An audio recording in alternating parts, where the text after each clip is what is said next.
Got it. Good morning. I'm Senator John Reagan from District 17, chairing the Senate Capital Budget Committee. As chair of the Senate Capital Budget Committee, I find that due to the state of emergency, in accordance with the governor's emergency order number 12 and its extensions, this public body is authorized to meet electronically. Please note there's no physical location to observe and listen to contemporaneously to this meeting, which was authorized pursuant to the governor's emergency order. I'm confirming that we're providing public access to the meeting by telephone with additional access possible by video and other electronic means. We are utilizing Zoom for this electronic meeting. All members of the committee and selected legislative staff have the ability to communicate contemporaneously in this meeting through this platform, and the public has access to contemporaneously watch and or listen to the meeting on Zoom or YouTube and via phone following the directions and links provided on the General Court website. Second, we have provided a public notice of the necessary information for accessing the meeting in the Senate calendar. Third, we are providing a mechanism for the public to alert the public body during the meeting. If there are problems with access, call 271-6931 or email remotesenate@ledge.state.nh.us. In the event the public is unable to access the meeting, it will be adjourned and rescheduled.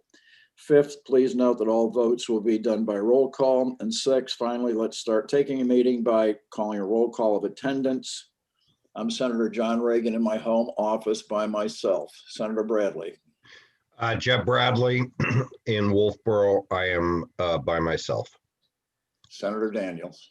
Senator Gary Daniels, I am at the State House office. And Senator D'Alessandro. Senator Lou D'Alessandro. I'm in Manchester at my home, and my wife is in the house. Okay.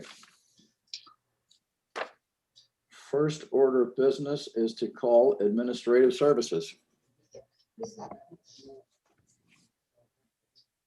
Okay, I am bringing them in.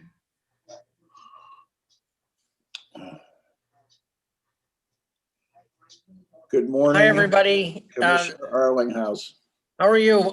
Could I ask, I don't know who's in charge, could you promote Karen Rentamaki too? Sure, She's the smart person and that'll be helpful to the committee. I'm bringing her in now. Thank you so much. Thank you for all that help, Charles. Well, thank you. While we, oh, there's Karen. She should show up on video in a second. I'm Charlie Arlinghouse. I'm in a building at 25 Capitol Street, alone in a room, but there are 200 people in the building with me. One of whom just joined us on my screen. Yes, hi, I'm Karen Mantamaki. I'm the Director of Plant and Property. I'm also here at the office in Concord. And Senator Waters, check in, please. Senator David Waters, Dover, in my home, alone in this room. Okay. Administrative services. Senator, how would you like us to proceed? What I thought we might do is Karen would do a quick run through of the projects for you. And she'll talk about most of them. And I'll talk about the computer stuff, so to speak, if that works for you. That works for me. Karen. All right, Karen, go ahead. Great, thank you. So our department is divided into several different divisions and bureaus. So I'll address them kind of section by section, starting off with the court facilities. There's 4 projects currently listed in the bill. Number 1 is the Hillsborough County South Cooling and Controls. That's a project that's underway. We are currently using funding that was appropriated 2 years ago, and this is additional funding to complete that project. The second one is for Lebanon Circuit Courthouse, and that's to replace an underground fuel storage tank that has failed. We're currently operating with a temporary above ground storage tank. Item number 3, Portsmouth and Dover Circuit Court boilers. We have many boilers in the state that are near the end of their useful life, and these are 2 locations that are in need of replacement. And then finally, statewide courthouse roof replacements that contain 6 locations, varying complexity and size of roofs, but we've found that putting them together helps us get better pricing, and also offsets if one comes in higher and one comes in lower, then we can use the pool of funds to cover the entirety of the project. Are the remediation costs on that failed tank?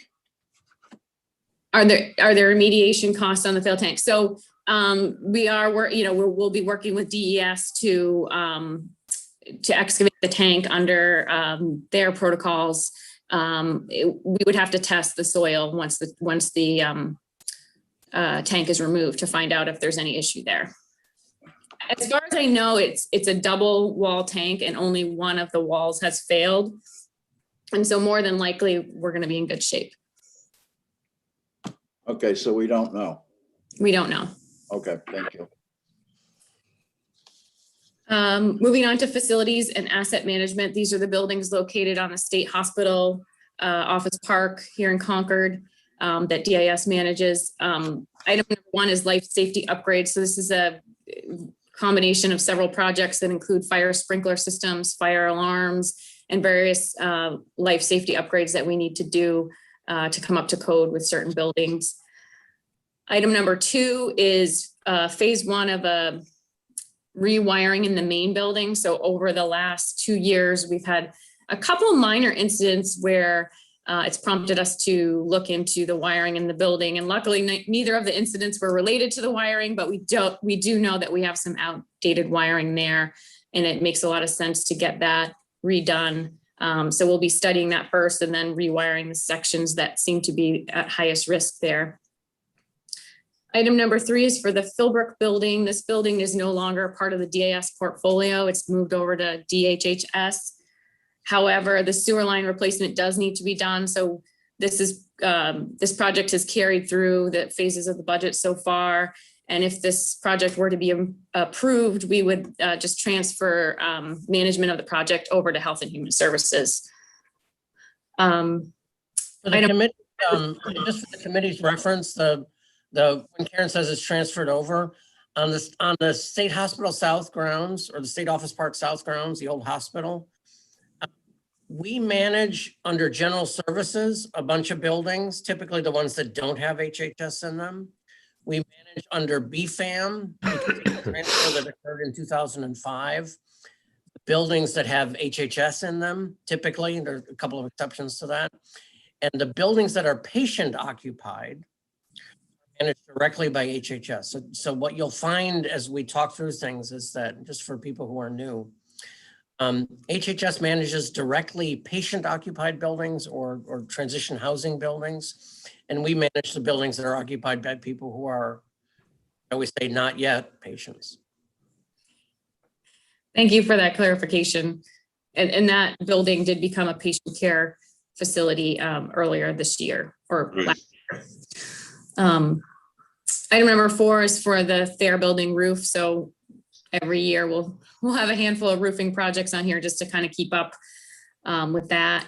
And then number 5, again, something that we've discovered due to other work that we've been doing on the campus is some of our tunnels are starting to degrade, and we'd like to do a full look at all the tunnels, identify the areas that might be compromised, and then spend some money to either fill in those tunnels or to shore them up if they're still needing to be used. But with cars and possibly fire trucks or any other heavy equipment driving over those, it's just a matter of time before we, could possibly have an incident. So that covers the projects for the facility and asset management group.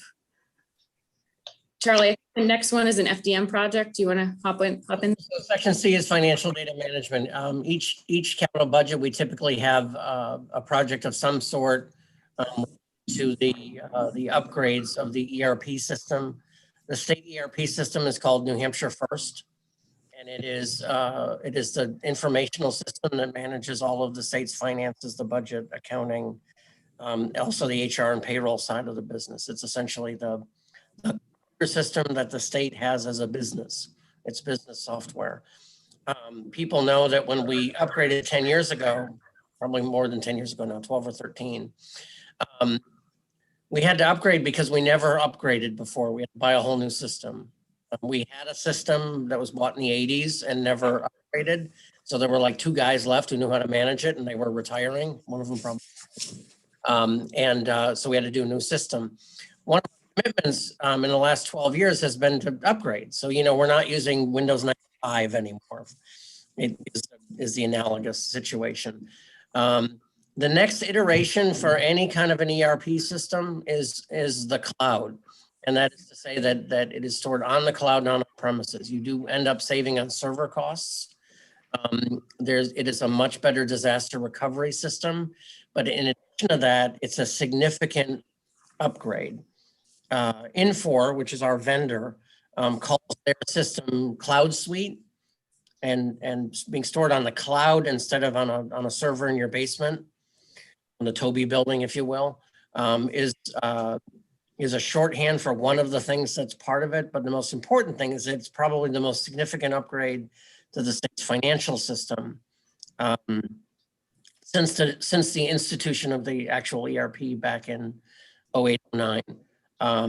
And so it'll require a lot of resources from around the state, but FDM will manage that. And this is the big upgrade, so to speak. Okay, I can jump over to general services now, which is basically the remainder of the buildings in Concord that DAS manages. Again, we have a roof replacement or partial roof replacement at Health and Human Services, which is the 29 Hazen Drive headquarters location. We have at the same building mechanical replacements and controls, again, another project that we're working on in phases. So phase 1 is happening during the current biennium, and this would be phase 2 to finish off that project. We have some more underground tanks that need to be removed here in Concord at the Morton Building, Johnson Hall, and also at Health and Human Services on Hazen Drive. We have at the Department of Safety, we have mechanical replacements and repairs. Again, another HVAC project. The buildings on Hazen Drive are all reaching that age where the original mechanical systems are starting to degrade and are at the end of their useful life. Spalding Hall is another building in need of HVAC replacement and controls. And then the Supreme Court, again, that one I think we've had on there for a few years and it's finally made the cut. So that's great. Those are actually starting to fail. And so it's good timing to get those replaced as well. So those cover the typical capital projects that we do. I have two other items on here. One is for the statewide emergency fund, and that's money that we use every biennium to assist any agency in the state that owns property with things that might come up that are unexpected. So recently we had a fire at one of the rest areas, and we've been helping them with the costs associated with cleaning that up and getting the building restored. We've had a bird infestation at the prison that we were dealing with. We've had sewer pipes that have broken underground, needing immediate repair, things like that. So it's an account that we can go to when we don't have an appropriation for a specific project that happens to come up in the middle of the biennium. And we don't really have any other way to pay for it, but it needs to get done right away. So there's $1 million there, which is, I think it's changed from the House version, which was, or the version that went to the House originally, which was 1.5. We do have an uncommitted balance of about 700,000 in former appropriations. So that money will carry over. So if we were to get the 1 million, we'd have 1.7 going into the next biennium. I do want to point out that there's $1 million deductible on our property insurance, so that if there were a catastrophic loss to a building that we needed to fully rebuild, that we would be on the hook for the first $1 million. So that's where that money would come from, is the emergency fund. And then finally, we have an item for statewide energy efficiency improvements. And that's for $1 million. And that money is managed by the state energy manager. And that also is available to all state agencies that own property. And we work with state agencies to help make improvements in their buildings, whether it be lighting or more efficient hot water heating or boilers.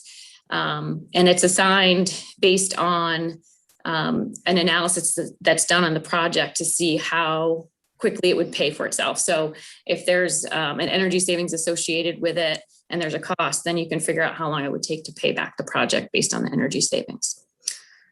There's been an energy line for the capital budget since about 2009. I think it's 2009. And with the exception of last year, 2 years ago, that is. So that budget did not have one in it. It was the first time the governor decided at the beginning of the process that to not do it. I don't know. That's all I can say, really. And so this year, because we didn't do it last year, he was more favorably disposed. So it made his cut and then the House's cut. But I just wanted to point out that we have lots of projects we can do because we didn't 2 years ago. So with that, that's the end of my testimony, and I'd be happy to answer any questions that you might have. Questions from the committee? Gary? Yes, thank you. Do you folks have any documentation you can give us on this? On So energy, if you have the capital improvement, I mean, I presume you have the book. Well, The committee has the capital improvement project book, which has a page on. well, I mean, I've been trying to take notes as you've gone through things, but I'm not sure that I've Changed my date. picked up everything. Nine. I just didn't know if there was any background information. So Beyond, it's in, so it's all in, hang on a second. I'll show you. I won't show you because I loaned mine to somebody, but every year so there are two things that are produced. One is that every agency in state government who wants a project submits something for the July capital budget hearings. And there's a giant binder, and the LBA will have copies of these. okay. And then Public Works goes through and does an initial estimating of, the governor will weed out a set of projects that he wants us to estimate. And it's typically ballpark about twice as many projects are going to get funded. It's just sort of an initial cut. We do kind of an ABC ranking, and he says, do all the A's and B's, something like that. They're put together in a capital improvement book that's about 200 pages, and it has every project in it. Certainly every project that is in the capital budget is inside that book, and that has documentation. And I can try to find extra copies. I think Mr. Shea might have I'll that for all of you. Do you? I'll check with LBA. Thank you. Okay. But if you go deep on any project, we can go much deeper than that. Okay, thank you. David? Yes, thank you, Mr. Chairman. So I have a couple of questions. On New Hampshire First, does that take care of everything? Can you expand your question? Do you mean? Well, does- I mean, are you going to need more funding for that in the next capital budget, or is this going to do it? There's a small amount of money because it's a 3-year project. There is, I believe, a small amount of money in the next capital budget. My hope is, I don't want to say this out loud, but I'm going to, and hopefully Alex isn't listening. My hope is to get through it with just this amount of money, and we're thinking of we would come back and ask for $1 million next year, but we might not need to. So it's my hope, but it's an ERP project, and IT projects are the biggest nightmare on the planet. I just have to say that out loud in advance. And so I hope not, but probably a little bit next capital budget. Yeah, I just recalling that I know that we've done a couple of years, and I know we've done something in the last budget, so I just wanted to check in on that. And then my other question is on the energy efficiency improvement projects, and you know, I somewhat sheepishly know that we didn't do what we should have done last time, and I do see that in the House Bill 25, under the kind of wish list, there's another $2 million in there if there are federal funds. And so Charlie, I wonder if you could talk just a little bit about the amount of savings that we realize when we spend this money. So I'm actually going to let Karen talk about this because this is who she is. She used to be, before she was director, she was a state energy manager, plus she had a degree in Well, engineering. sorry, Karen, I should have asked you right off the bat. That's I was okay. remembering I wanna- Charlie from last time. Excuse me. It's just a real quick plug though for that, because she's going to be modest about it. We do, she and her team now do a really good job of identifying projects that save money. We publish an annual report every year, an energy efficiency report, which shows not just what we did last year, but the trend over time. That does a really good job, and they do an excellent job scoring projects based on level of payback. But and state buildings, I'm going to say this out loud for people. You know, we ask for roof repairs and we ask for HVAC systems, and you think to yourself, wow, that's a lot of roofs. And, you know, we're not asking for every roof that leaks. We're asking for every roof that leaks a lot, because we don't have enough money to pay leaks. And so on energy side, it's the same thing. The state buildings are all falling apart. And you know, Karen does a really good job of figuring out where the baling wires should go first. So with that, Karen, talk a little bit about energy. Sure, thank you. So to simplify it a little bit, I'll just say that our average payback in recent years has been between 6 and 7 years. So if you invested $100,000, it would take you 6 years to get that 100,000 back. So that's trying to do the math in my head, what, $17,000 in energy savings roughly a year that you would get back. And our 2021, so 2017 appropriation was $500,000, and that's been fully spent on projects, again, falling within that on average 6 to 7 year payback. Thank you. Senator Bradley. Yeah, thank you very much, Mr. Chairman. So in light of what Commissioner Erlinghouse just said about all buildings falling apart and every roof leaking and only repairing the ones that are leaking badly, not everything would have been funded either in the governor's initial proposal or in the House. So could you give us a list of what some of your top priority projects would be if there was more funding available? And just get that to us. We can Sure. certainly provide that to you. I think as Representative Ober asked for a list of our deferred maintenance projects, which this was over $200 million. And gives you an idea of how much maintenance we do and don't get to. And Mr. Elliott from your staff also asked for a copy of that document. So they have that, but I can narrow it down as well. Okay, thank you. Okay, Lou. Thank you, John. Thank you, Mr. Chairman. Okay, this Philbrook building thing really baffles me, Karen. We spent a fortune renovating this so that we could put the licensure group in there, right? I think we spent $3 million fixing it. Then we moved them out and brought them someplace else, and we moved transitional housing in. You mean to tell me they didn't have any idea that there was a sewer problem when they moved those 16 people in, and they couldn't have used the money that we allocated? We allocated $4 or $5 million for that situation. I mean, is something wrong here? When you move people into a building, don't you at least look at how those amenities are going to be supported before you move those people in? Let me take that if I can. So there are a couple things. The sewer problems at Philbrook have been going on for 3 or 4 years.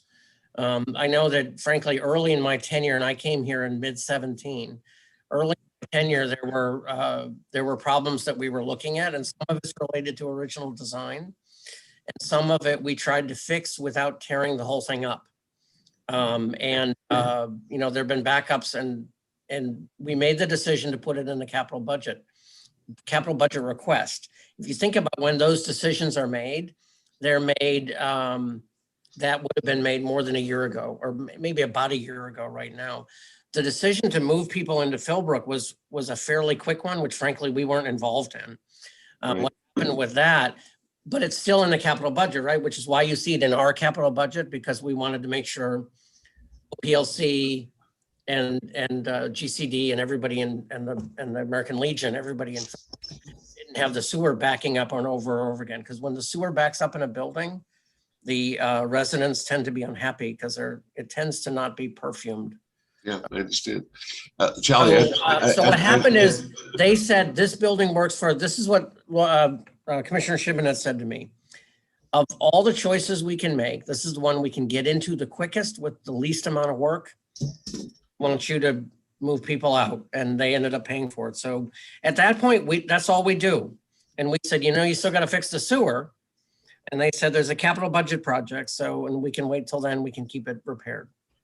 Oh, okay, I mean, I like the explanation, but let me tell you, when you renovated that building, we had kids living in that building when it was the Philbrick Center. Right, they were using the sewer at that time. You spend $3 million to renovate it for another purpose. That sewer was still used because people were still using it. Then you have another situation where you do another transition and you transition it to housing. That sewer was still working. So the complexity of this, why didn't we fix it when we had that money available for the refurbishing of the building? And how many years ago was that, Karen? A number of years ago, correct? Right. I think it was completed in 15, maybe. Yeah. Right. Okay. I don't want to belabor the project, but indeed, it costs you more money when you don't address it at the proper time. The expense accrues and it becomes more expensive, and it becomes a more difficult project. And I know a little bit about sewer backups. My dad was a plumber, so I used to go into buildings when these little things happen. But this is a situation where that building has had 3 different purposes over the last few years, and the sewer's always been there. That's all I'm saying. I appreciate your good work. It's a good point, Senator, and I just, for the committee's edification, they should know that we have sewer problems all over the state offices right now. I mean, there's no sector of Hayes Drive or anywhere on the SOPS campus where there aren't sewer issues. And I have a weekly meeting with my director of public works, and sewer always comes up. And it turns out the biggest problem is people flushing things they shouldn't. Our sewage is terrible, and we make a significant effort to try to patch instead of replace, because replace is traumatic, and you got to move people out, and it's expensive, and don't have the money. I said to Senator Bradley, we have $250 million on our deferred maintenance list, and the capital budget every 2 years is 120. And it doesn't all go to our maintenance needs, and so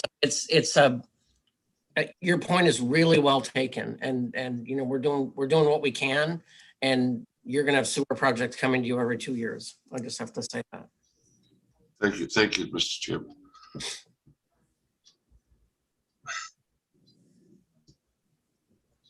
Okay. Is that all we have then for?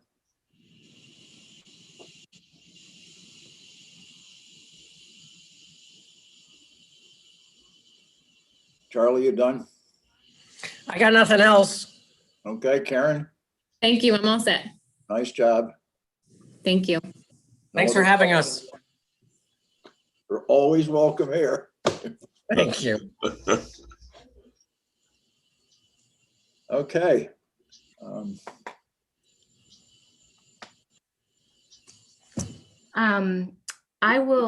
I can email Major General Michaelides and let him know that we are running ahead, and see if he's able to jump on early if you'd like. Okay. All right, I will do that.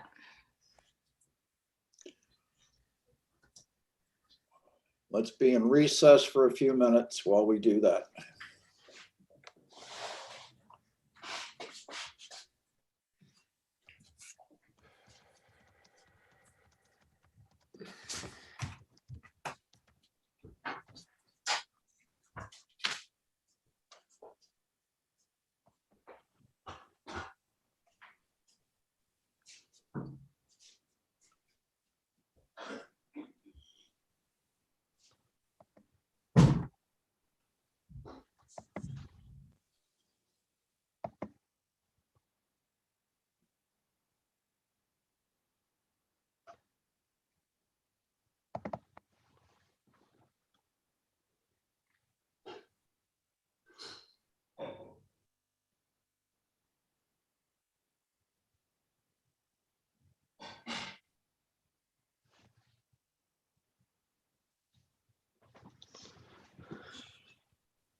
Mr. Chair, we do have a hand raised, but I'm not sure if it's someone from the Department of Military and Veteran Services or not. Okay, see what they have to say. Okay. Theodore Cupper.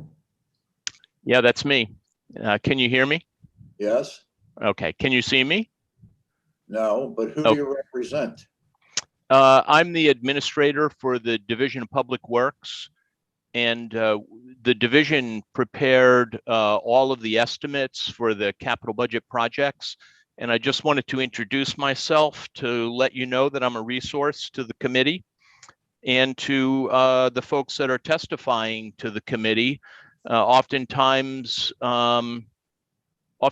there's some confusion regarding the estimates, and if there is, and if I can't clear that confusion up during the session, I can certainly get that information to you. And I just wanted to let you know that I'm monitoring the session and taking notes. And if you have any questions that the folks testifying can't answer, I might be able to do so.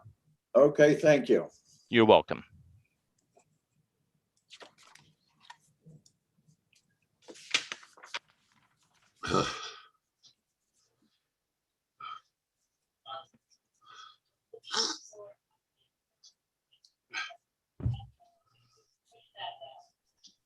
Jepsy, you look a little stern. No, I'm thinking, looking out the window. You know, I see that the general is in the waiting room.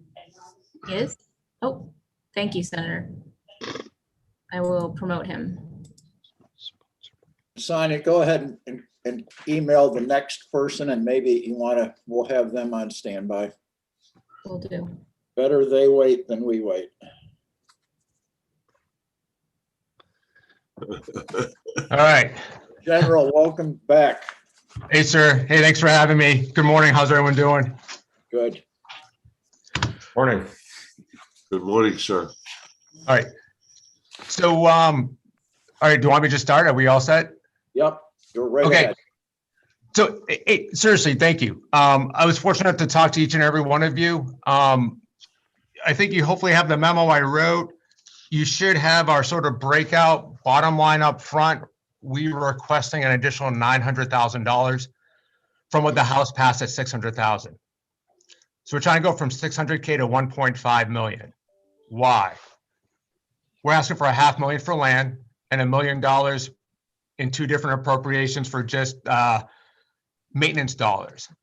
So every dollar you give us for maintenance, we will match with a federal dollar.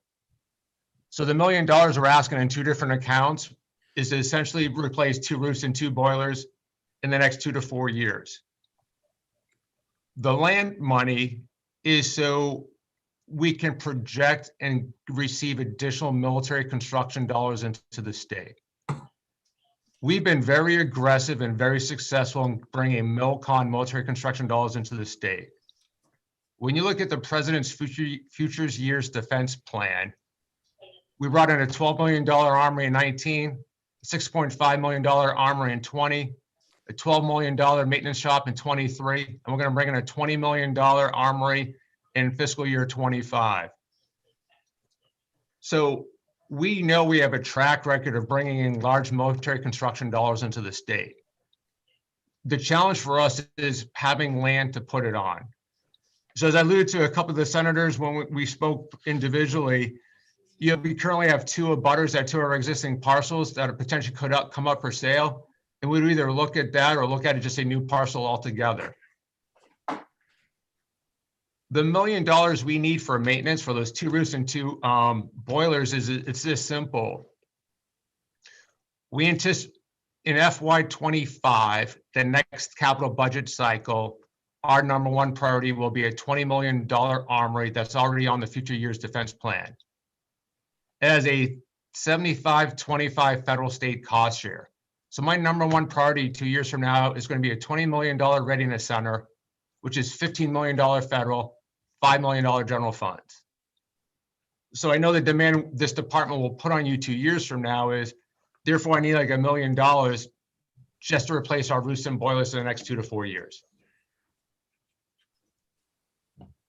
That's pretty much it. And the reason why, so the last thing, let me just address too is every one of our buildings has a different cost share. Our armories have a 50-50 state federal, a federal general fund cost share. Those same armories are the armories we've been using to store PPE. Those are the same armories we've been doing COVID testing out, and obviously vaccination support. They're really our foundation for our community involvement and community support. That's why we need the cost share. And then sort of subject to the questions, that's really all I have. Okay, when I look at the project book, I don't see, everything I see is federal other than the couple of small asks from the general fund. But you're saying there's all these costs split, so I'm a little confused there. I don't know if one of our people can elucidate that matter. Chris?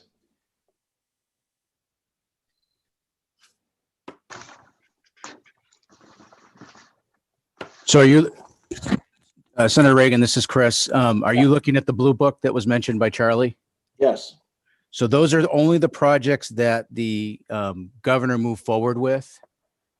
If you look at the general's submission where he provided a spreadsheet that's got 10 projects listed on it, that comes from what Charlie also referenced as the big binder. So the big binder occurs in June when agencies come before the governor's capital budget hearings. We have a copy in our office, but that's not something that's widely disseminated because it is such a large document. What happens after the hearings in June is that the governor's office works with Public Works and Administrative Services, as well as some other agencies, to come up with those projects they want to possibly move forward with. And that gets put into the capital improvement program. And in that program, you see 7 projects. Land is the first project in that the general's asking for at $500,000. Most of the projects that went into that were fully generally funded projects.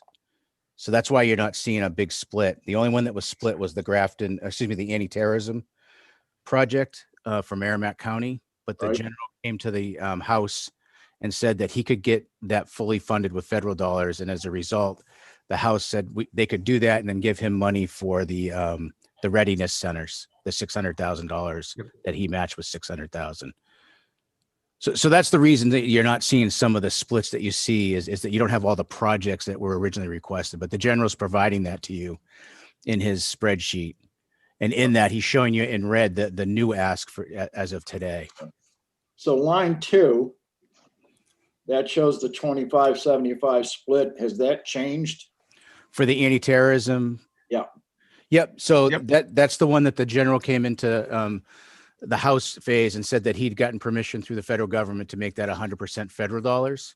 And that was the request to move the match into the Readiness Center renovation statewide, which the House agreed to do. Plus they added some money to it. The original appropriation was $415,000.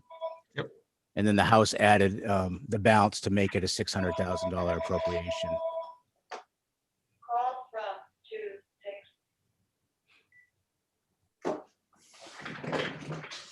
Senator Reagan. Okay. So if you're looking at the spreadsheet that the general gave you, the last 3 columns has the dollars in the right place. You can see that for the anti-terrorism, the $1.6 million is all under federal. Okay. Now, are there other changes like that? I guess, are they all here? Are they all on this? That was the only change that occurred during the House phase related to the Adjutant General's budget. Can I ask you? Okay, so is anything else changed on here that we have to attend to? The only request that's being made to you is the ask for $500,000 for the land acquisition line. And then the energy resiliency and efficiency improvement project statewide, he's asking for $400,000 of general funds, which would be matched with $400,000 of federal funds. That's the only ask he has before you today. If this committee were to agree to do that and agree to keep the House in from the way they did it, it would be a total of $1.5 million of general funds, which the general mentioned during his testimony. Okay. So that's our change from what the House did. Yes, sir. So we're just asking for an additional 900,000 from, because the House gave us 600. Okay.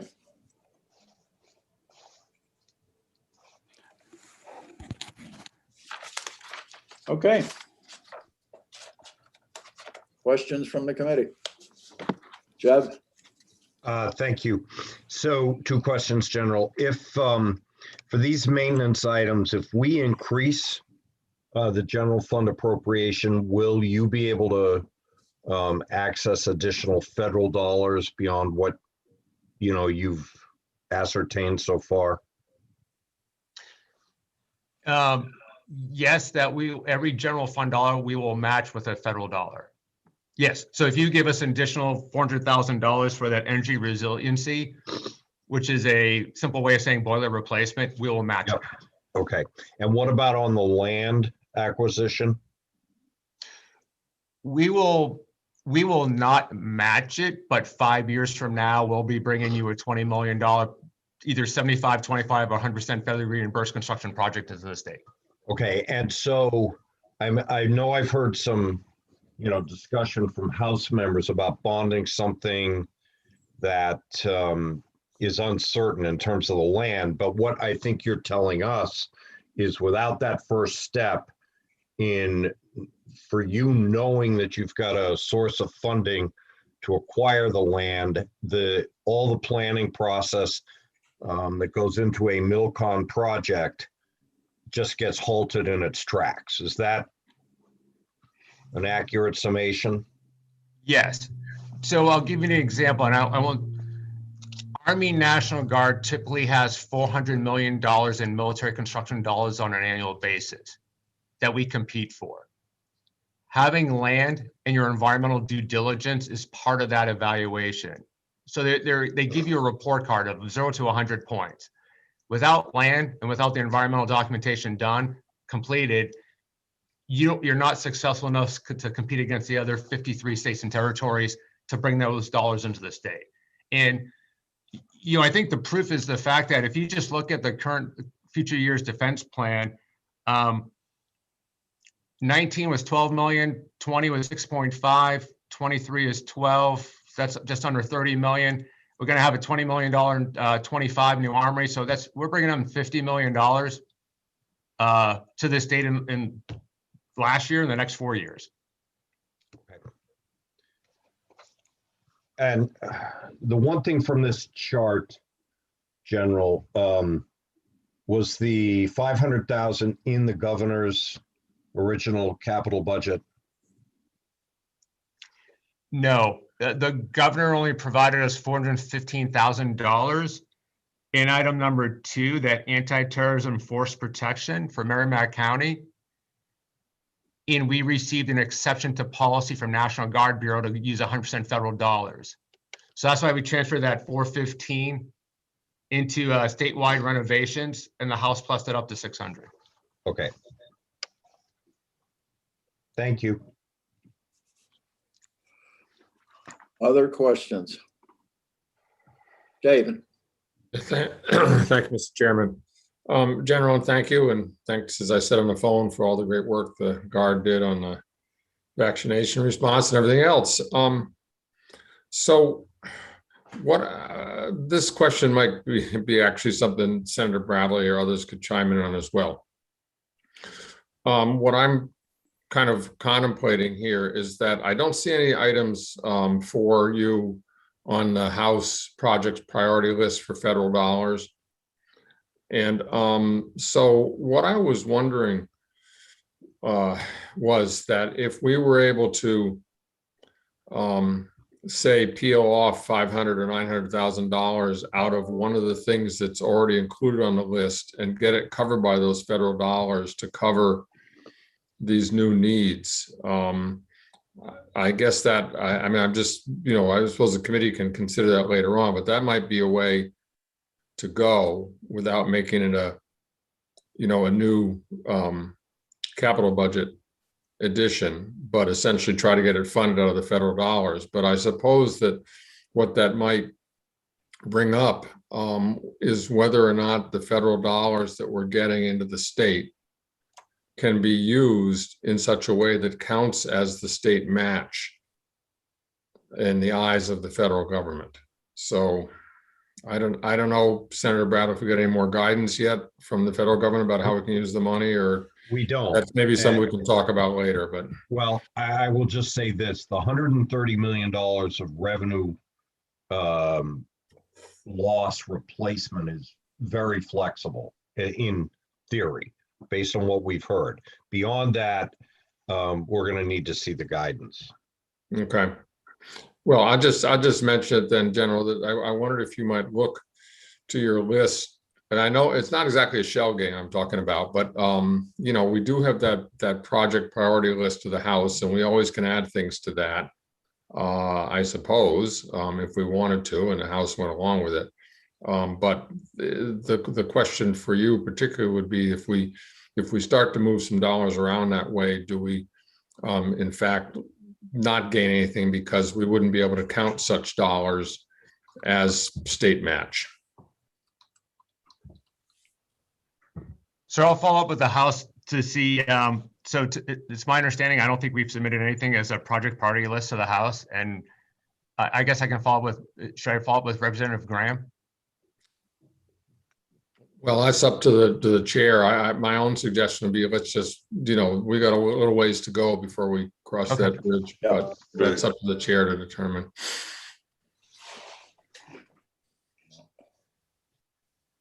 Okay, other questions?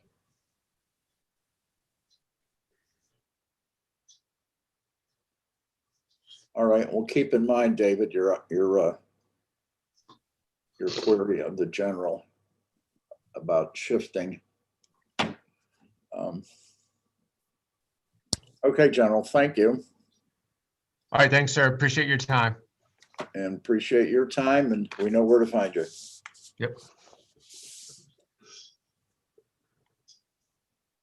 Okay, Sonia, who do we have next? We have the Veterans Home. I am bringing in the Commandant.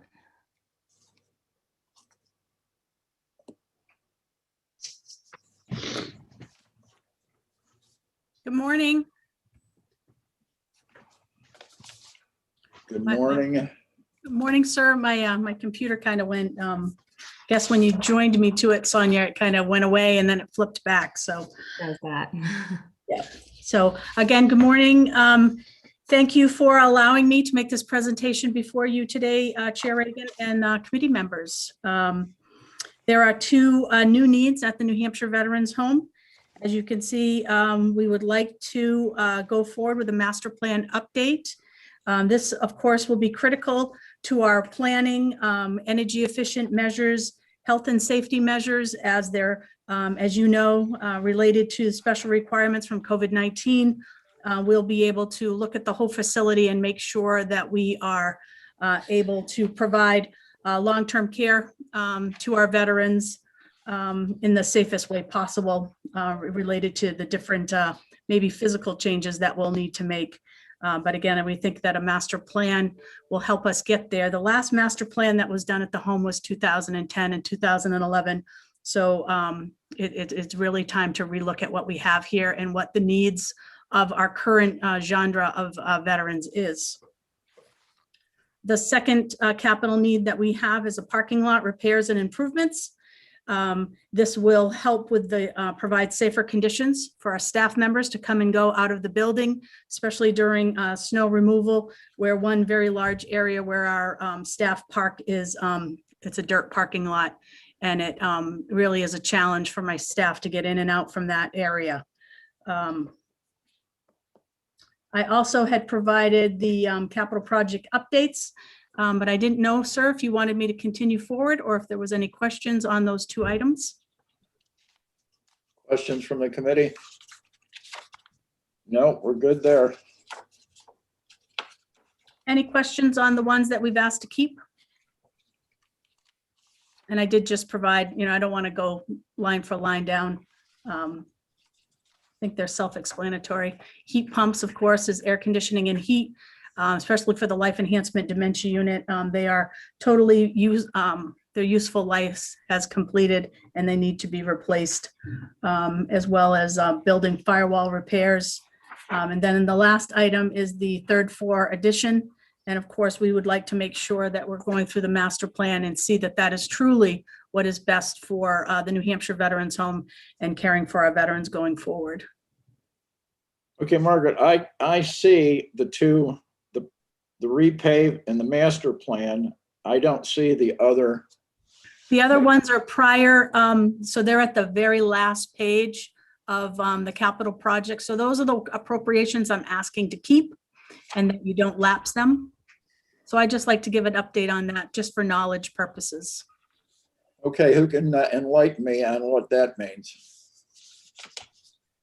Chris? Senator, this is Chris again. So the last section of the, I don't know why the last section of the capital budget is all the lapse extension requests by agencies that have capital budget projects.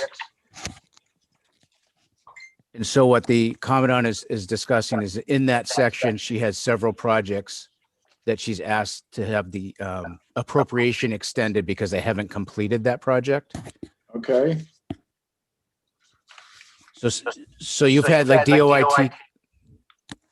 Again, I don't know why I'm hearing an echo, but. Yep. Yeah. Public Works has already done the design on them, especially the heat pump. We are actually finally got the contract through Governor and Council just last month. So the heat pump project is really just beginning. So we want to make sure that we're allowed to keep those funds, which is approximately $1.3 That's been million. approved by Governor and Council? Yes, sir. Okay. But we need your third authority through the law to keep those appropriations and roll them forward into the next biennium. Okay. Senator, if I might again. Yeah. So there's 185 projects that have been requested to have their lapse extensions. And during this COVID period, a number of projects that were in the 2019 capital budget didn't go forward. So if they were to lapse now, these projects wouldn't happen. Many projects are in a certain phase of development. So some may be in planning, some may be in contracting, some may actually be in the actual project completion phase. So they just needed some time to get it done. So they're not forced to lapse. I'm sorry, I didn't hear the question. They are not forced to lapse? If they don't have that lapse extension, they are forced to lapse. Okay. So that's why they request the extension. Okay.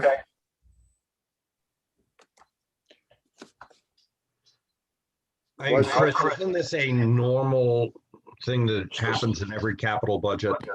Right. It is Senator Bradley. Right. And typically the House goes through a subcommittee that does a deep dive into the lapse extension. And they look for anything that's in error or needs to be added or deleted. And the Senate typically accepts that in the past. And then if an agency does come in and let you know of a problem, they will, the Senate would then address it. Okay. Okay. Margaret, thank you for your time. Thank you. Have a great day, Senators. Thanks. Thank you.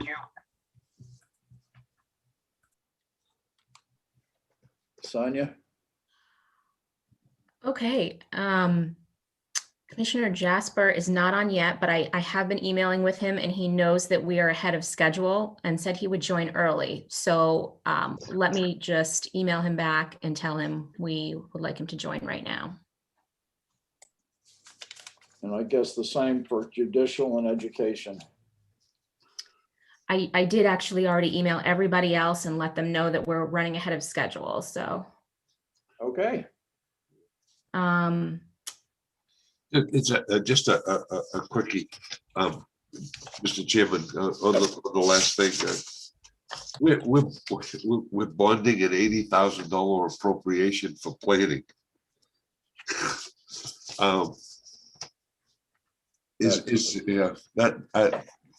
Maybe we could discuss, I mean, to bond $80,000 for planning doesn't make me a great deal of sense. No, it doesn't. Yeah, I'll second that emotion. So what I'd suggest, Chris, is to, bring that up with Josh and let's see if we can move that into, one of the other buckets that we've been talking about. Well, it seems like there's got to be a better way to do that one, Jebster. Yeah, well, I think there is. Good. I love that thought process. It wasn't my idea. It was Oh, yours. come on. It's the D'Alessandro mind meld, we know. Oh, Lord.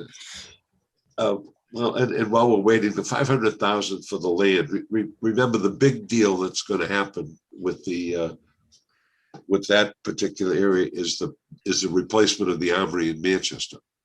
They're going to find a place for that because that land is extremely valuable. There's a reverter clause there that says that if you use that for anything but an armory, it goes back to Amoskeag Industries. Amoskeag Industries wants that property. They have a claim on it. Who is Amoskeag Industries, Lou? Amoskeag Industries is the product of the dilution of the Amoskeag mills and what's left of it. And So then is it, it's a small entity, Jeb. Right now, they own all the parks in Manchester. They own City Hall. And there's a reverter clause with every piece of property that they have that if it's not used for the purpose for which it was cited, then it reverts back to Amoskeag Industries.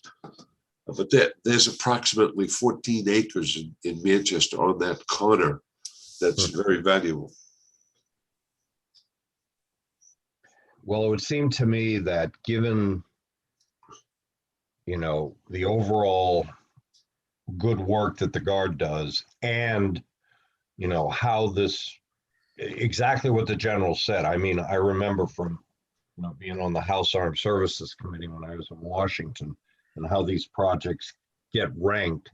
We should make this a priority if we want this to happen, because without the ability to purchase land, and I get where, other people are coming from in the House, it seems amorphous, but It's got to happen. I mean, I think we should make it a priority. That's all. Of his two asks, I think it says in the Bible, the boilers will always be with you, or with us. And I think, we're always going to need more money for boilers. And if something drops out of the sky, let's do it. But the land is, to me, The really land key, banking, really key. yeah, well, land banking it's not going to be, if you don't get it, somebody's going to get it because there's no more being created at this point in time. Well, there is in Hawaii with the volcanoes exploding, but that ain't Oh, here. we'll put an armory in Hawaii. We can all visit. Right. We'll go there. We'll travel for. So we have Commissioner Jasper with us. Welcome, Commissioner. Good morning, Senator. How are you? Fine. And tell us about your capital budget requests. Well, we have one relatively small. I don't know how many of you have been down to the New Hampshire building at Eastern States, but it's a building that was built in about 1930. We try not to come forward and ask for much money for maintenance on that building. It's to a large degree self-sufficient. We have an organization that Steve Taylor created many years ago called Champions of New Hampshire Farms. They run a lot of what's going on in the building, and then they pour money back into the maintenance of it. And so we don't ask for much. In this case, I hope you all have the pictures, and unfortunately, they didn't get to you quite as early as we had hoped because they got caught up in an outbox and didn't get sent. But I think truly, pictures speak a 1,000 words, and it shows you the condition of the building and our need to do some repointing, rebuilding, and some exterior maintenance. We had asked the House for $181,780, and from what I see from House Bill 25, they appropriated $180,000. And so I'm not looking to upset the apple cart. I think we can live with that. And we can probably find any additional funds if we come up short. So glad to answer any questions. Will they run the expo this year, Commissioner?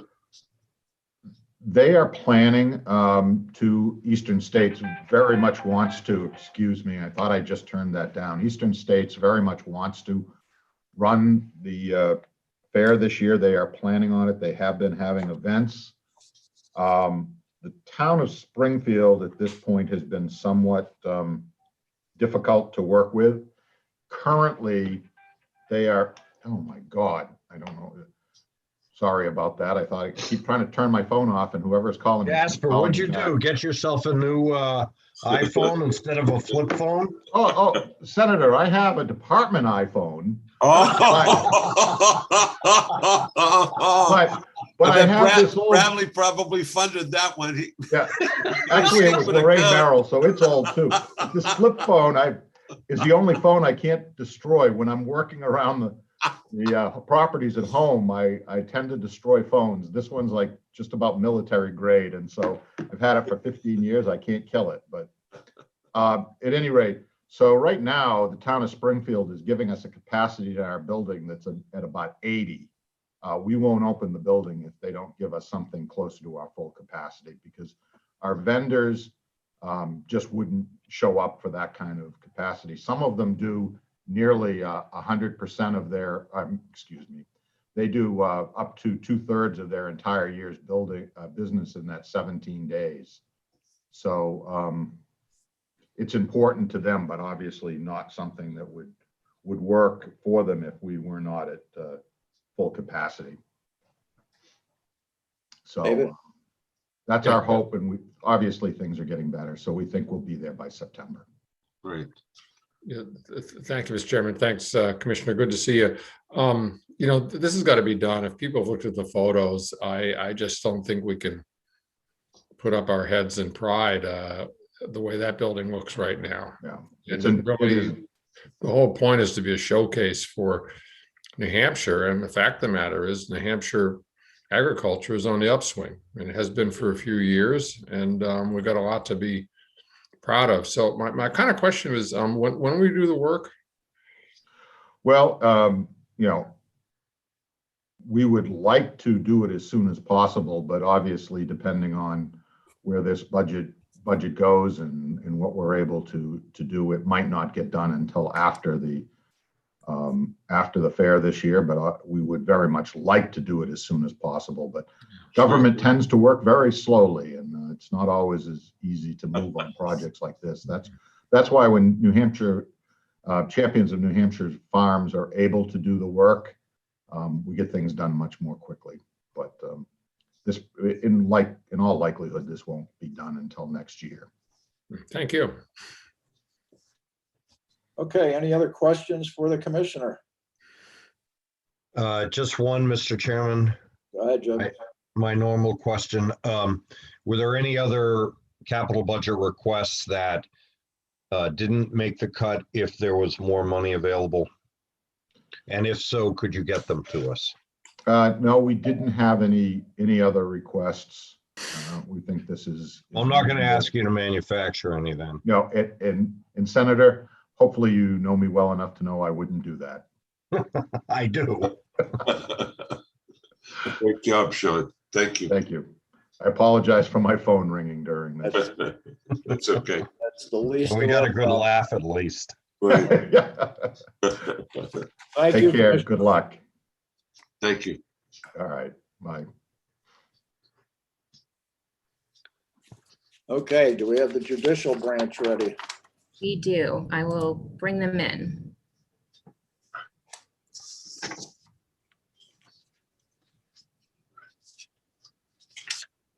Judicial branch, you can unmute and we're ready for your testimony.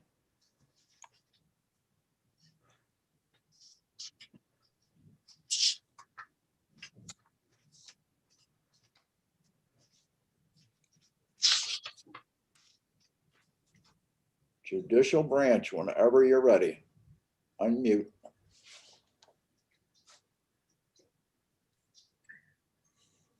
Sometimes it can take a minute when you're promoting to panelist for the video to kick in.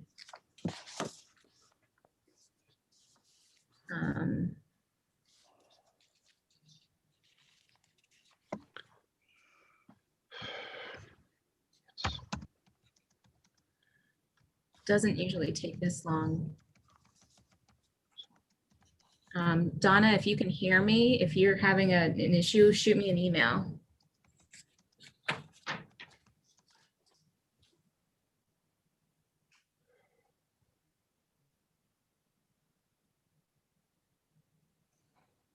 In the meantime, I could try changing them back to attendees for a minute and then just giving them speaking privileges without video and see if that works. Okay, All right, let's try that.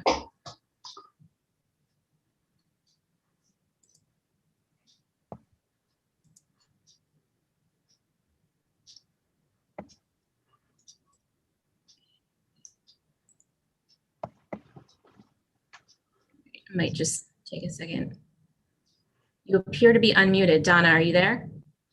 So this is Richard Head. I can grab everybody if I have about 5 minutes. I can check with the chief and see if he's available. Okay. So give me, if you can give me a couple minutes, I can see if I can group the folks together. Okay. don't you have somebody that can answer the request?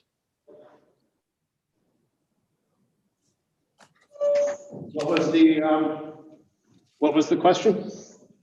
Richard, can you answer questions about the request for $1.4 million for eCourt?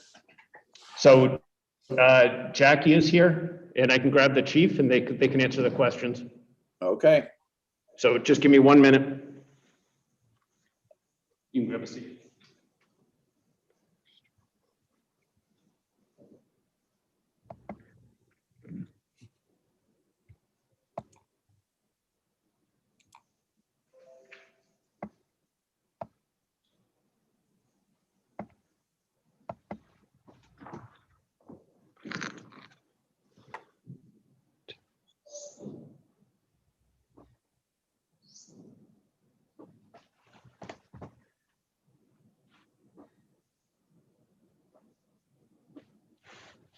Sonia, can you give us the video control too, or is it just audio?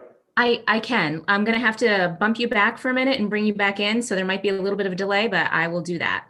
That's fine. I'm still tracking down the chief, so he'll be here hopefully in a couple minutes here.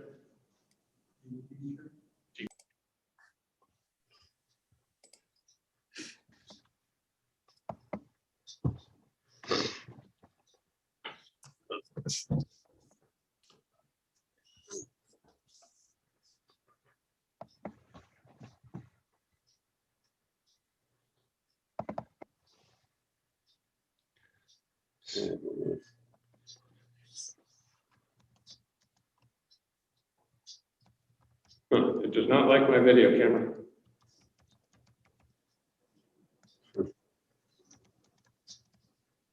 we can handle this just audio.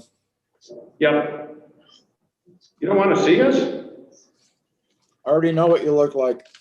And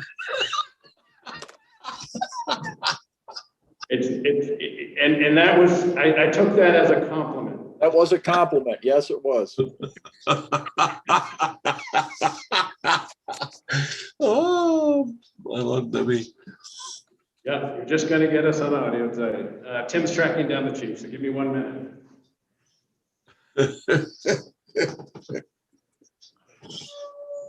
Oh, Lord. Who said there wasn't levity in this life? We gotta have a little bit. We gotta have a little bit, particularly now.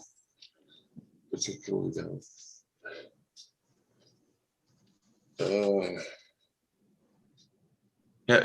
While we're waiting, have any of you been following that tragedy in Massachusetts about that young woman?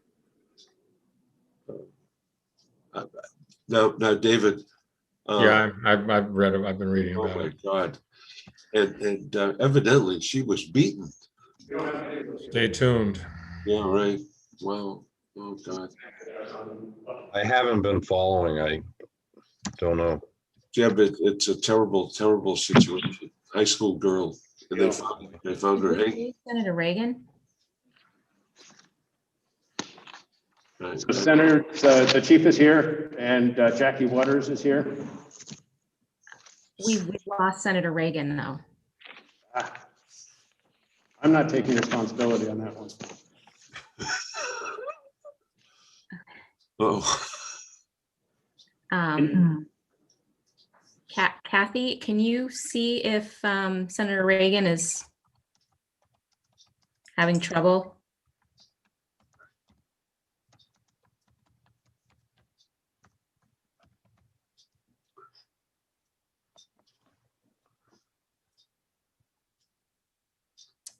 Did you do start video?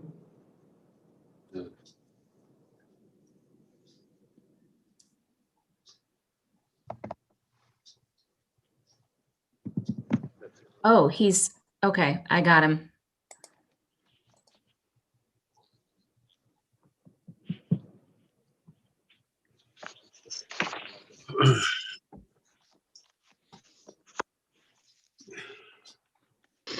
Okay. Okay. All right, we have Senator Reagan back if you're ready. We have sound only, but not video, and the chief is here and Jackie Waters. Morning, Mr. Chairman and members of the committee. We did have slides, but I was just told the committee would prefer that we forego our presentation, and if that's the case, we're certainly prepared to respond to questions. Sure, you can send that slideshow to Sonia and she can forward it to the rest of the committee, but for now, you have a request for 1.4 million for eCourt. Yes, Mr. Chairman,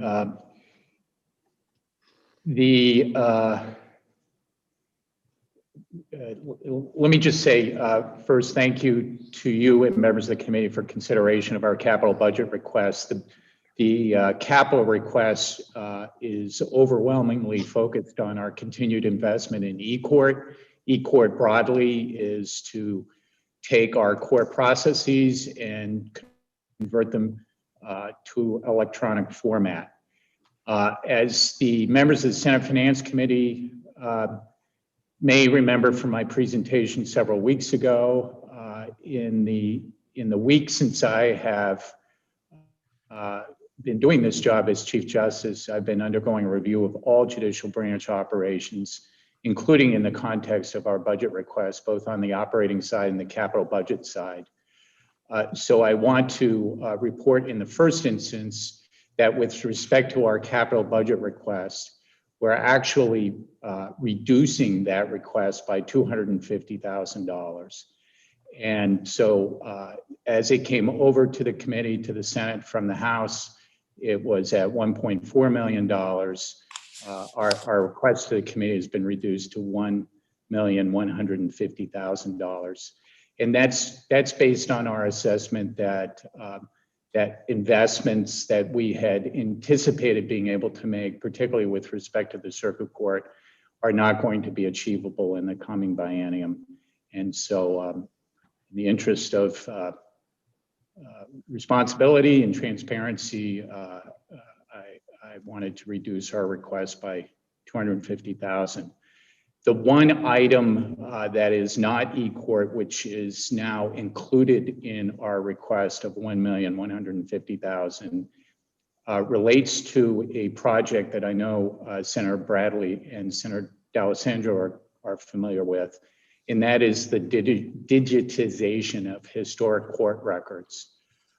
We are asking for $50,000 to embark on a project that will convert rapidly deteriorating records in the basement of the Supreme Court building to a digital format. This was the subject, is the subject of a freestanding bill, House Bill 595, and I know both Senators Bradley and D'Alessandro are co-sponsors of that bill. So this would be a down payment or get us started on this project, which ultimately is budgeted or estimated to be $2 million. So that is the broad stroke summary of where we are. Again, overall request reduced by $250,000, all of it E-Court or continued investment in E-Court, plus $50,000 for the digitization of our historic documents. Questions from the committee? So, Jeff? Mr. Chairman, just so I'm clear, so Yeah, right. the 1.4 that was appropriated by the House and recommended by the governor, you can reduce by 250,000, and then we could have another line for 50,000 to digitize the old documents. Is that what you're suggesting? Yes, Senator, within the $1,150,000 that we are now requesting would be the 50,000 for the historic records. Oh, so we don't need to add it in No. Okay, all right. I misunderstood. I apologize. That's correct, Senator. Thank you. Right, that's great, Judge. Okay. Seeing no other questions, thank you for your time. Again, thank you, Mr. Chairman, members of the committee.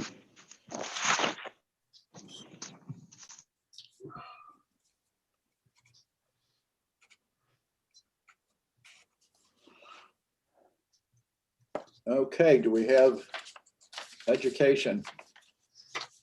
They should be joining in a few minutes. Great.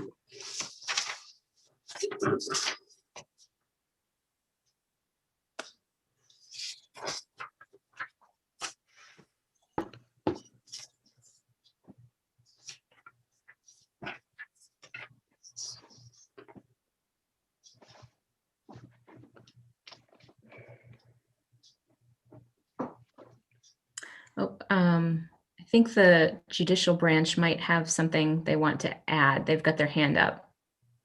Go ahead, judicial branch. We'll bring them back in.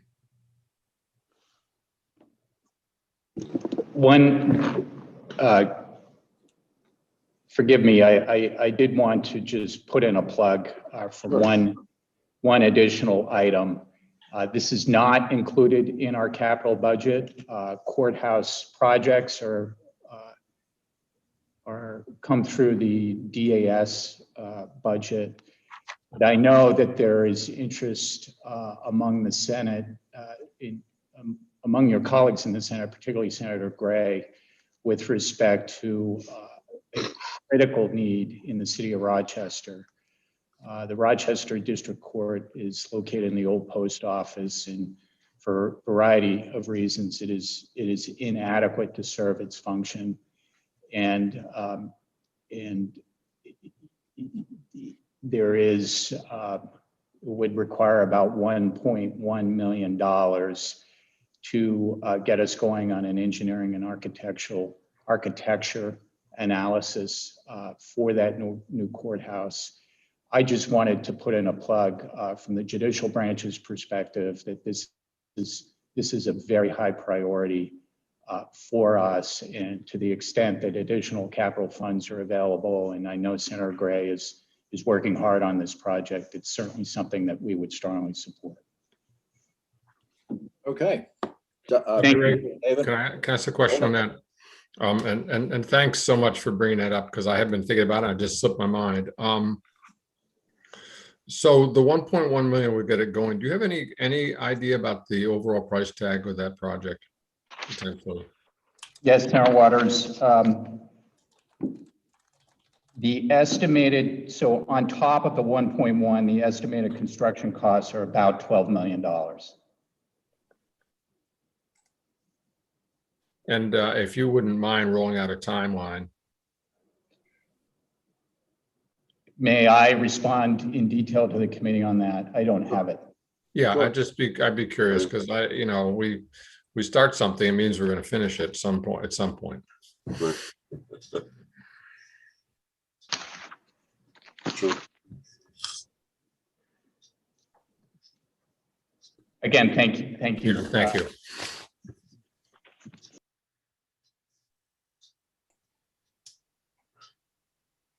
Okay, I will. If you have an answer, Chief, go ahead and unmute.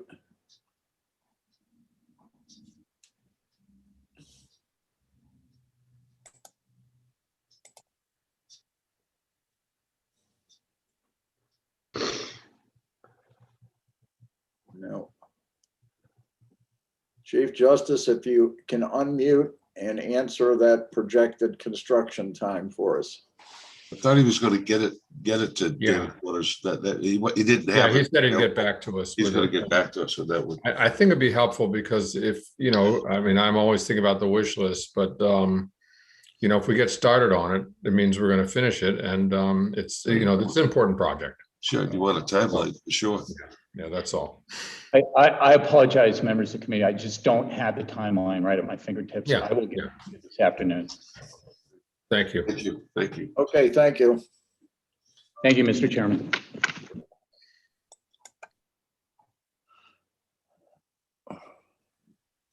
Sonia, whenever you're ready with education. Okay.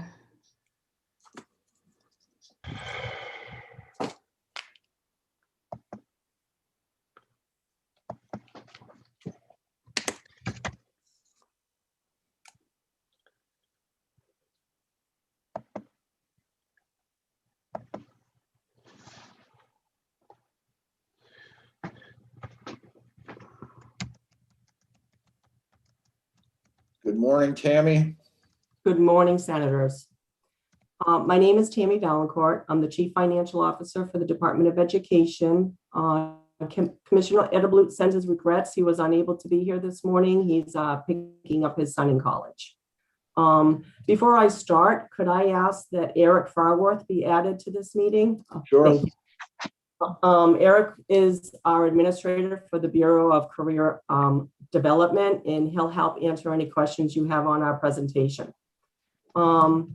Senator Reagan, would you like me to share my screen, or do you want to work from the presentations that were provided to you? You can go ahead and share the screen. Okay. Share. Can we do that, Sonia? Okay, can you see? Yeah. Okay. All right, so our first item is the generator to support the Bureau of Disability Determinations Unit in the Walker Building. This will be a federally funded project. The DDS is funded by the Social Security Administration, and they requested to fund a generator for the DDS unit, so they would be able to continue working during power outages. In addition to the Social Security Administration wanting to avoid any Monday through Friday production reductions, we have to consider that the DDS has a computer closet type setup that requires 24-hour power for climate control. A power outage in that building would require constant supervision of that environment to ensure that it doesn't drop below 68 degrees. So that's our first project. The second one is our pre-engineering technology project. This is funds that we would provide to schools via a grant application process. The funds are up to $15,000 for middle schools, $25,000 for high schools, and $50,000 for CTE centers. And these funds are provided to support either start up or expand existing pre-engineering programming. And an example of one of those programs would be Project Lead the Way. There are examples of those programs on the application for schools to choose from. And then our final request is to renovate our bathrooms. This original request was for the entire building. This is the third budget cycle that we are submitting this request. Commissioner Edelblut presented this request during the House phase, and they supported providing funding to renovate the first floor bathrooms only. Prior to COVID, the department has received 7,000 individual visitors each year. And the conditions of our bathrooms are such that not only are they dysfunctional, they are also not ADA compliant per the Department of Administrative Services. And when I say they're dysfunctional, I'm talking about the stall doors either locking you in or not locking at all, depending on the day. Having gaps in the stall doors so wide that we've applied weather stripping to cover those gaps. We use tape on the inside of the stalls to cover holes that have been drilled in the stalls over the years. In the ladies' room first floor, there's also a very large dip in the floor that is a trip hazard. And the ADA modifications that we've been told are to expand the doorways and the stall openings. Those are our three projects. I'm sure you've noticed that we don't have any CTE centers this year, and Eric can really expand on this. But Whitefield and Claremont were scheduled. Whitefield was unable to secure funding, local funding, but they are working on plans and they are hoping to secure funding in the future. Claremont was also scheduled, but they chose to delay construction to align themselves with Newport. Claremont, Newport, and Tilton are working with architects, and they will be looking to secure funding in the future. And so those are our three projects in the status of our CTE centers, and I welcome any questions. So the 260 covers all this? The 260 for the generator? Yes. Well, no, that covers the generator. Okay, the 2.8 covers the 2.8 is everything you're trying to do. The 2.8. So we're looking for generally funded. We're looking for 300,000. We're looking for 500,000 of general funds or state funds. The 260 will be federal funds. Okay.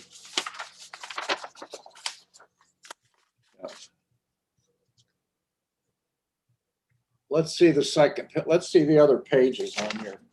Okay, so this is the submission. So Admin Services provides us with these worksheets that we fill out when we submit a capital budget request. And this is the worksheet for the generator. Okay. And again, this is federally funded. This would be a federally funded project. The next page is the pre-engineering project. This would be for state funds of $300,000. And there is an RSA that requires us to request these funds.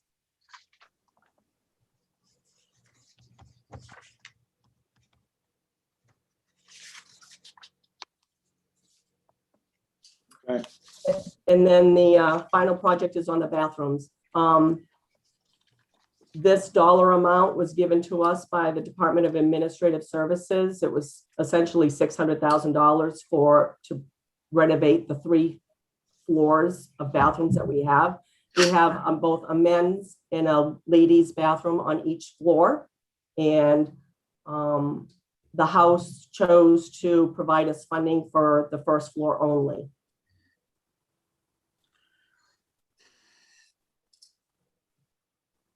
Okay, so each floor is $600,000. Each floor is 200,000. This original request, which was submitted, was to do the entire building. That's why it's at 600. So we have 3 floors. Okay.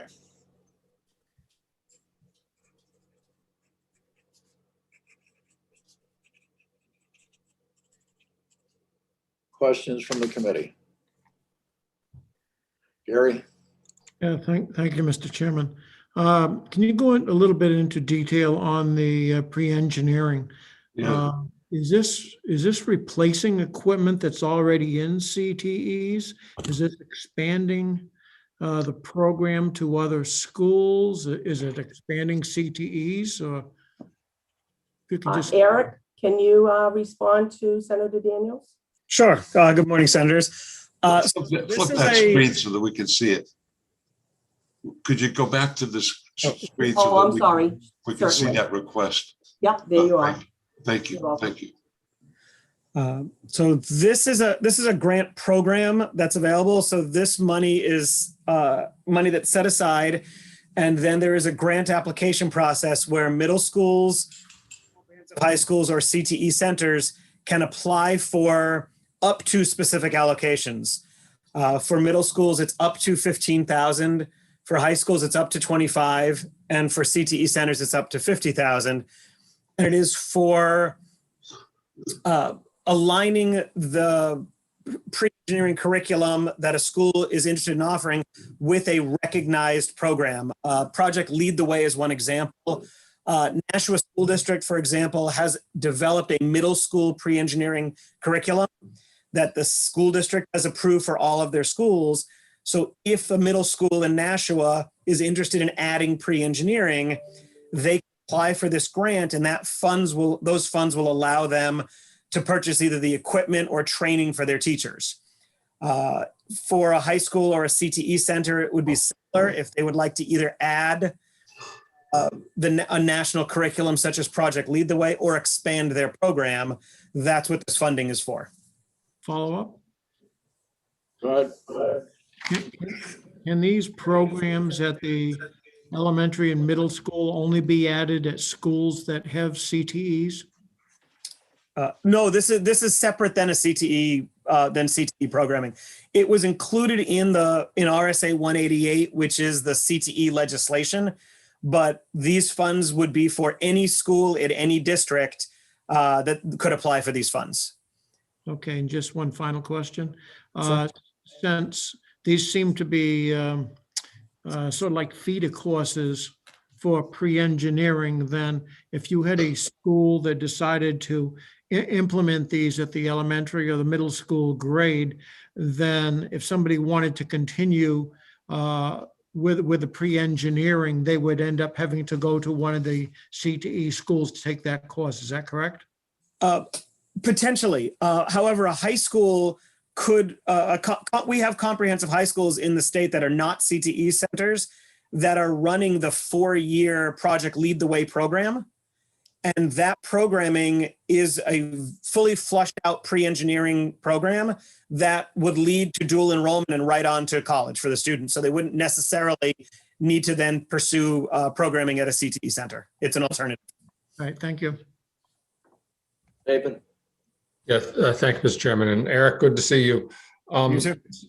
So just, you can fill this in, but for the interest of the committee, one thing that we did a couple of years ago for the CTEs is that we opened them up to 10th graders. It had just been 11th and 12th graders, and we opened them up to 10th graders. And one of the reasons for doing that was because the engineering program in the CTEs was a 3-year program. So they're having to make exceptions and all these things.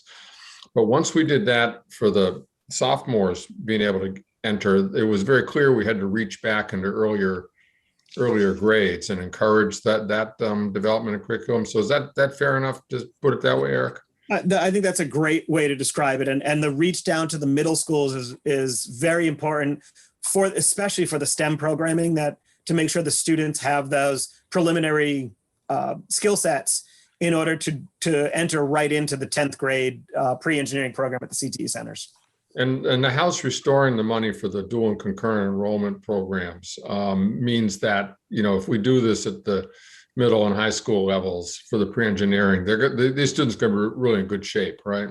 Yes, the most, I believe all of our pre-engineering programs, both at the CTE centers and at the comprehensive high schools, do run dual enrollment programming. So yes, the reallocation of those dual enrollment funds will benefit all of the students in these programs as well. And just something for my colleagues to consider is that, I think we need to do this. I think it is also a question about, as we asked with an earlier agency, about whether we want to, this is best bonded or general funds, but either way, we need to do it. Mr. Chairman, I have a question, if I may, as well, for Tammy. Sure. Go ahead. Yeah, thank you, Mr. Chairman, and thank you, Tammy. I know that Commissioner Adebo has been just trying so hard to get bathrooms for several years now. And, if you go over to the Walker Building and you see what the situation is on all the floors, it's bad. And, we have a lot of the public who will be coming back into that building, but the staff there, I've talked to staff and on all those floors, and it's just, so 600 grand, another 400,000 would do it. Right. And then the commissioner could be flushing with pride. Is that fair enough to say? Yes, we've been told by admin services that it would take $600,000 to fix all 3 floors. And that's why I wanted to provide some of the dysfunctions that's going on. Because I actually work there and I experience the conditions. I've experienced the conditions for 5 years. And so, this is the 3rd time we've made this request. And I just add to that, not on the first floor, but some of the agencies in other floors, I've talked to folks, and there's some fear there. There's some fear among employees about a lack of safety sometimes because of these conditions. Yeah. And this isn't, just for clarification, this is in the Londrigan Hall. This is Londrigan. Yes. Yeah. Yes. Yeah, sorry. Yeah, I meant that. I'm sorry. Which is an old, that was an old place where patients. Yeah, patients. I know. Yeah, I'm sorry. I was thinking Walker, but I knew that's where I've been, as we're talking about. We love the bathrooms at Walker Building. Yes. Walker Building bathrooms are brand new. Walker's good. I meant Yes. the Lonergan. Thank you, Senator D'Alessandro. Well, and I think the point though is well taken, David, in that I've been in that building on numerous occasions for many years, and the bathrooms are awful. What they did is they took a place that at one time was a residence Right. for patients, and without a lot of conversion, It's pretty grim. brought education over there. Pretty grim. Yes. Okay. Any other questions for Tammy or Eric? I like that bus, Eric, that's behind you, Yeah. the CTE, Thank you. Well, hopefully you'll see more of it driving around the state. hopefully. So, Mr. Chairman, just making sure the additional request is 400K, not 200K. Right, 400 takes care of the other 2 floors. Is that correct?